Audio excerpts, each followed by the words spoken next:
मैं कल आपकी प्रेस कॉन्फ्रेंस सुन रहा था कमाल भाई, और आपने जिस तरह से सिंध गवर्नमेंट को ललकारा है और मुहर्रम के बाद आप मुजाहरा करने के लिए, एहतजाज करने के लिए आ रहे हैं, मैं उस पर आता हूं। लेकिन उससे पहले जो आपने नुक्ता उठाया है कि किसी भी तरह से अगर कोई बंदा हट जाए तो एडमिनिस्ट्रेटर लगा दें, सीएम हट जाए तो एडमिनिस्ट्रेटर लगा दे, पीएम हट जाए तो एडमिनिस्ट्रेटर लगा दे। ये पीपल्स पार्टी ने जो एडमिनिस्ट्रेटर लगाया है, लोकल गवर्नमेंट इंतखाबात अब यानी कि होंगे नहीं और ये एडमिनिस्ट्रेटर काम करते रहेंगे और सब लोग हाथ पे हाथ रख के बैठे रहेंगे, इसी तरह सिस्टम चलेगा? जी बिल्कुल। जिस तरह के मैं कहता चला आ रहा हूँ कि पिछले खास तौर पर 3 सालों से तो ये शहर गिरवी रख दिया गया है जरदारी साहब के हाथों में।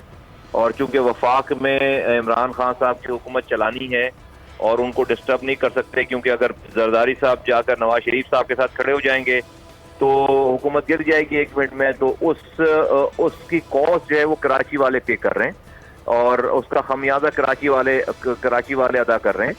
और इस वजह से इनको भी पता है यहाँ पर पीपल्स पार्टी के लोगों को कि हमें अभी कोई वफाक नहीं पूछेगी, तो जो चाहें करें। तो ये इन्होंने बिल्कुल ये टेकन फॉर ग्रांटेड ले रखा है, जो चाह रहे हैं कर रहे हैं। कोई कानून, कोई आइन, कोई चीज इनके लिए नहीं है। 13 सालों में इन्होंने एक कतरा नया पानी नहीं दिया शहर का। जो पानी लाइनों में आता था उस पानी को भी हम बेच कर, उस पर हाइड्रेंट बनाकर अरबों रुपए का पानी बेच रहे हैं। 13 सालों में एक नई ट्रांसपोर्ट की बस नहीं दी है इन्होंने। 13 सालों में एक नौकरी नहीं दी है इन्होंने कराची हैदराबाद में। एक स्कूल नहीं खोला, एक यूनिवर्सिटी नहीं खोली। 10,242 अरब रुपए इनको मिले हैं वफाक से PFC अवार्ड के तहत। इन्होंने PFC अवार्ड इजरा नहीं किया। इन्होंने 10,000 अरब रुपए, 10,242 अरब रुपए अच्छा आए हैं और खर्च हो गए। 10,000 अरब खर्च करने के बाद 10,242 अरब रुपए खर्च करने के बाद सिंध इंसानों के रहने की बेहतरीन जगह है। 2300 अरब बता रहे हैं 13 सालों में इन्होंने सिंध में एजुकेशन डिपार्टमेंट पे खर्च किए 2300 अरब रुपए। 2300 अरब रुपए खर्च कर सिंध में 70 लाख बच्चे स्कूलों से बाहर हैं, जिनकी उम्र स्कूलों में जाने की 70 लाख बच्चे स्कूल नहीं जा रहे। आपको पता है कराची जैसे शहर में कुत्ते काट रहे हैं। अभी सिविल हॉस्पिटल में कुत्ता जो है वो एक कुत्ता, आवारा कुत्ता जो है वो घुस गया वार्ड के अंदर। एक डॉक्टर को उसने काट दिया, 2 मरीजों को उसने काट दिया। लाड़काना से कराची तक कुत्ते काट रहे हैं और उसकी वैक्सीन नहीं है गवर्नमेंट के पास। आप कोरोना वायरस में जो हशर है वैक्सीन का आप देख रहे हैं कि लोगों का। इन तमाम चीजों के बावजूद पिछले 6 माह से लोकल गवर्नमेंट का टेन्योर खत्म हो गया। इलेक्शंस करा देने चाहिए थे, लेकिन ये बहाने कर रहे हैं। और अब इन्होंने एक पॉलिटिकल अपॉइंटमेंट कर दी कि एडमिनिस्ट्रेटर लगा दिया। खैर, पहली हुकूमत इनके पास थी, एडमिनिस्ट्रेटर लगाने से ना कोई नई चीज नहीं हो जाएगी, बल्कि शेयर बढ़ जाएंगे, बल्कि जो है वो कमीशन के और रेट्स बढ़ जाएंगे। लेकिन मेरा ये मानना चाहे सवाल है कि क्या भाई, अगर ये तरीक़ेकार आईन और कानून में तो नहीं है, लेकिन अगर ये आप इसको उसूल बनाते हैं तो फिर कल ये उसूल फिर उस वक्त भी अप्लाई हो कि जब वजीर आला का टेन्योर कोई बहाना करके फिर इलेक्शन ना कराए जाएं और फिर यहाँ पर एडमिनिस्ट्रेटर सिंध में लगा दिए जाए। कल को वजीर आजम का टेन्योर खत्म हो, वहां पर कोई बहाना कोई करे आकर, और कोई नॉन पॉलिटिकल फोर्स आकर, नॉन डेमोक्रेटिक फोर्स आकर वहां पर एडमिनिस्ट्रेटर लगा दे, तो ये तो बात ठीक नहीं, और हम इस बात को नहीं मान्य करेंगे। अच्छा मुस्तफा कमाल साहब, ये बात तो आपकी बड़ी आसानी से समझ आ रही है कि अगर कहीं पर इंतखाबात ना हो, एडमिनिस्ट्रेटर लगा दे तो ऊपर से नीचे तक लगाया जा सकता है। ये सिंध के मामलात को वफाक में आवाज़ नहीं जाती, सुनते नहीं है, पानी नहीं मिल रहा, कचरा खड़ा हुआ है, कुत्ते काट रहे हैं। आपने फिगर दे दी है, 10,242 अरब रुपए खर्च कर दिए हैं पिछले 13 सालों में पाकिस्तान पीपल्स पार्टी की हुकूमत ने। ना ट्रांसपोर्ट है, ना कोई सहूलत है, कुछ नहीं है जिस तरह का सूरत। तो आपके ख्याल में वफाक में 18वीं तरमीम के बाद क्या यहाँ पे वजीर आजम का आना, उस पर पाबंदी है? 10 महीने से वजीर आजम कराची तशरीफ नहीं लाए हैं, कोई और इदारा भी देखने वाला नहीं है, तो ये होगा क्या?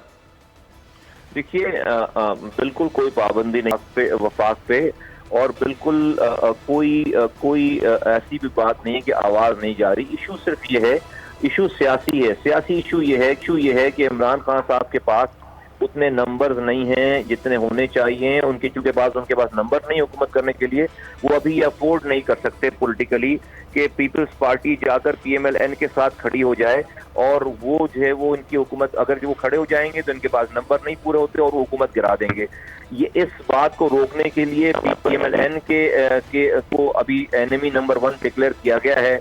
और उनको उनके साथ उनको ऑपोजिशन लेकर और इनको इन पे हल्का हाथ रखकर इनको छूट दे दी गई है कि भाई सिंध में हम आपको बस जुबानी जज करेंगे, मुंह से फायर करेंगे, एक दूसरे के खिलाफ बयान करेंगे, अदरवाइज आपको हम प्रैक्टिकली नहीं रोकेंगे। इस बात का पता पीपल्स पार्टी को, जरदारी साहब को भी है। वो इस मौके से भरपूर फायदा उठा रहे हैं और उनको पता है कि आज के दौर में क्योंकि पाकिस्तान चलाने वालों की मजबूरी है कि अब इस वक्त जो है वो इमरान खान साहब की हुकूमत को चलाएं और कंटिन्यू करें। उस इमरान खान की हुकूमत को चलाने का तावान जो है ना वो कराची के लोग अदा कर रहे हैं। पीपल्स पार्टी उसका पूरा जो है वो फायदा उठा रही है और उन्होंने इस शहर को एक तरह से गिरवी रख दिया गया है। मेरा सिर्फ ये मानना है कि जब खान साहब का रोमांस खत्म होगा और जब इस मुल्क हारने की जब जो है वो किसी को फिक्र होगी तो फिर उस वक्त तक कहीं बहुत देर ना हो चुकी हो, क्योंकि पाकिस्तान पीपल्स पार्टी यहाँ पर हुकूमत नहीं कर रही, वो अपनी जागीर बना रही है, वो रियासत बना चुकी है। वो रियासत के अंदर उसने रियासत देखें, जो पुलिस वाले वो रखते हैं वो बाकायदा कौम जात देख कर रखते हैं, बाकायदा उसकी जुबान देख कर रखते हैं। जो ट्रैफिक पुलिस वाले रखते हैं वो अपनी कौम के जात के लोग रखते हैं, जो सरकारी मुलाजिम रखते हैं वो अपने घर के लोग रखते हैं। तो जो चाहे वो सरकारी अफसर हो, चाहे वो पुलिस के एहलकार हो, चाहे वो ट्रैफिक पुलिस हो, सब लोग उनके जाती मुलाजमीन के तौर पर सिंध में काम कर रहे हैं। अभी मैं ये कहने पर मजबूर हूँ कि पाकिस्तान पीपल्स पार्टी ने सिंध को सिंधु देश में कन्वर्ट कर दिया है। अच्छा। ये सिंध तो खामखी में बदनाम है कि वो सिंधु देश का नारा लगाती है। प्रैक्टिकल अमली तौर पर तो सिंधु देश जरदारी साहब ने इसको बना दिया है। और क्या सिंधु देश बनेगा? कल ऐसा ना हो जाए कहीं कि वफाक से किसी को यहाँ पर आने में वीजा दरकार हो जाए।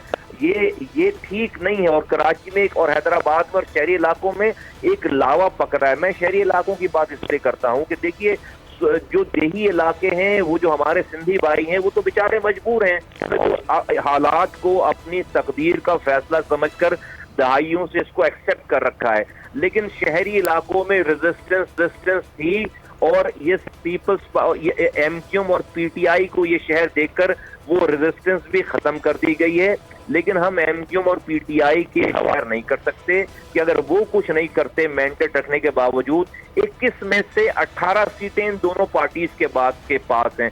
कराची के पास जिन दो, और वो हुकूमत में भी शामिल हैं, जिनके पास 18 सीटें हों उसके बाद कराची का ये हशर हो, ये शर्म की बात है। बहुत अच्छा कमल साहब, कमल भाई एक छोटी सी बात, आप जो बात कह रहे होते हैं या कर रहे हैं ऑलमोस्ट सेम बात हम सुनते हैं पीटीआई के दोस्तों से जब वो बात करते हैं। गवर्नर साहब भी ऐसी बातें करते हैं, अली मादिल शेख साहब भी ये बात करते हैं। ऑलमोस्ट सेम बात एमक्यूएम पाकिस्तान के लोग भी पीपल्स पार्टी से मुताल्लिक ये बात कर रहे होते हैं।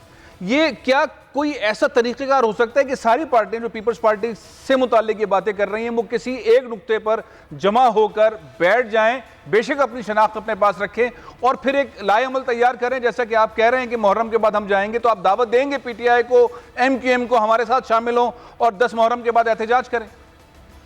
फैसल साहब, दो बातें करूंगा आपके सवाल के जवाब में। मुझे एक तो पहली बात कोई एतराज नहीं, आइए मैंने नेक नियति के साथ, जो मैं आपको पता है जो हमारे दिल में बात होती है वो हमारी जुबान पे, हम कोई मुनाफकत नहीं करते। हमने जो हमारे दिल में है वो हमने कह दिया और हम कहते रहें और हम कहते रहेंगे। बिल्कुल कराची की का दर्द किसी को है, आए हमारा साथ दे, हम उनको इज्जत भी देंगे, हम उनको रिस्पेक्ट भी देंगे, वो जिस तरह कहेंगे हम उनको प्रोटोकॉल भी देंगे, कोई इशू नहीं है बिल्कुल। और हम ये किसी जुबान बोल के खिलाफ, किसी के खिलाफ ये सारा एहतजाज हमारा नहीं है, हमारा पाकिस्तान पीपल्स पार्टी के खिलाफ है। नंबर 2 बात ये है कि आप जो ये मुझे कह रहे हैं कि देखिए जो मैं बात करता हूँ वही पीटीआई और वही एमक्यूएम भी बात करती है, उस बात में मैं आपसे सिर्फ बहुत मुअद्दबाना ये अर्ज करना चाहूंगा कि देखिए मेरे पास तो सिर्फ अभी बात करने का ही हक है और मैं बात कर सकता हूँ। पीटीआई और एमक्यूएम जो इस वक्त हुकूमत में है उनको सिर्फ बात नहीं करनी चाहिए, उनको अमल करना चाहिए, यही तो सारा मसला है। अगर वो प्रैक्टिकली अमल करते, उनके पास वजीर आजम है, एमक्यूएम वफाकी गुजरा है एमक्यूएम के पास, वो दोनों कोalition पार्टनर हैं, यहाँ गवर्नर बैठे हुए, उनका एमपीएस पार्लियामेंट में मौजूद हैं, यहाँ पर उनका ओपोजिशन लीडर है, उनको सिर्फ बात नहीं करनी चाहिए, उनको अमली तौर पर काम करना चाहिए, उनके पास इख्तियारात हैं। तो बात तो सिर्फ मैं कर सकता हूँ, अभी मेरे पास अभी करने का कोई, मैं उजागर कर सकता हूँ, मैं गुफ्तगू में उसको हाईलाइट कर सकता हूँ, लेकिन पीटीआई को और एमक्यूएम के पास तो ये वाला ऑप्शन नहीं कि सिर्फ वो बात करें। मेरा आप इस वाली बात पर इनसे बिल्कुल मैं एग्री नहीं करूंगा कि वो अगर बात कर रहे हैं तो बात करके, भाई यही तो सारा मसला है। इसी वजह से तो आज पीपल्स पार्टी इस शहर पर नाजायज कब्जा कर रही है कि जो लोग हुक्मरान बने बैठे हैं वो सिर्फ बात कर रहे हैं। नहीं, उनको ये बिल्कुल हक नहीं है कि सिर्फ वो बात करें। बात करने का हक हमारा है, हमारे पास। सही बात है कमाल भाई, दो चीजें निकली, आपने बहुत जबरदस्त बात की। एक तो आपने दावत दे दी है पीटीआई को भी, मुत्तहिदा कौमी मूवमेंट को भी, वो आए और एहतजाज में शरीक हो जाएं। दूसरी तरफ आप ये कह रहे हैं कि वो आप बात कर रहे हैं। फैसल साहब एक लम्हे के लिए मैं सिर्फ पीटीआई और एमक्यूएम का आपने जो जिक्र किया, मैं तो कराची से सभी लोगों को, सारी पार्टीज को, सबको दावत देते हैं। लोगों को कहता हूँ कि भाई आओ, जमात इस्लामी भी आ जाए, एथनिसिटी पार्टीज को, बिल्कुल सब लोग आए। ये कराची का मसला है, लोगों का मसला है। फिर अपने अपने झंडे के नीचे जिसको जाकर इलेक्शन लड़े वो वोट ले लें। बिल्कुल सही है, सियासत नहीं है ये। चले बहुत अच्छी बात हो गई। बचाना, मुल्क बचाना है, सब लोग आए, मैं तो सबको दावत देता हूं। खालिद मकबूल सिद्दीकी साहब भी आ जाएं, फारूक सत्तार साहब भी आ जाएं, हाफिज नईम उर रहमान साहब भी आ जाएं, तमाम लीडरान जो आ जाएं और आपके साथ शामिल हो जाएं। सर पीएमएलएन वाले भी आ जाएं, नून वाले भी आ जाएं, वाले भी आ जाएं। अच्छा, अब मेरा अगला सवाल ये है सर कि आपके ख्याल में क्यों आखिर पीटीआई और क्यों आखिर मुत्तहिदा कौमी मूवमेंट हुकूमत में होने के बावजूद भी पीपल्स पार्टी को पीछे नहीं धकेल पा रही? क्या वजह है, क्यों नहीं कर पा रहे, क्या वजह है? अगर नाराज ना हो हमारे दोस्त, तो मैं मौदबाना अर्ज करूं कि इमरान खान साहब के पास जो है वो टीम नहीं है। इमरान खान साहब के साथ जो है वो जो लोग हैं वो माजरत के साथ वो इनकॉम्पिटेंट भी हैं और वो करप्ट भी हैं। दूसरी बात ये है कि उनको अपनी हुकूमत बचाने के लिए वो कॉम्प्रोमाइज करते हैं।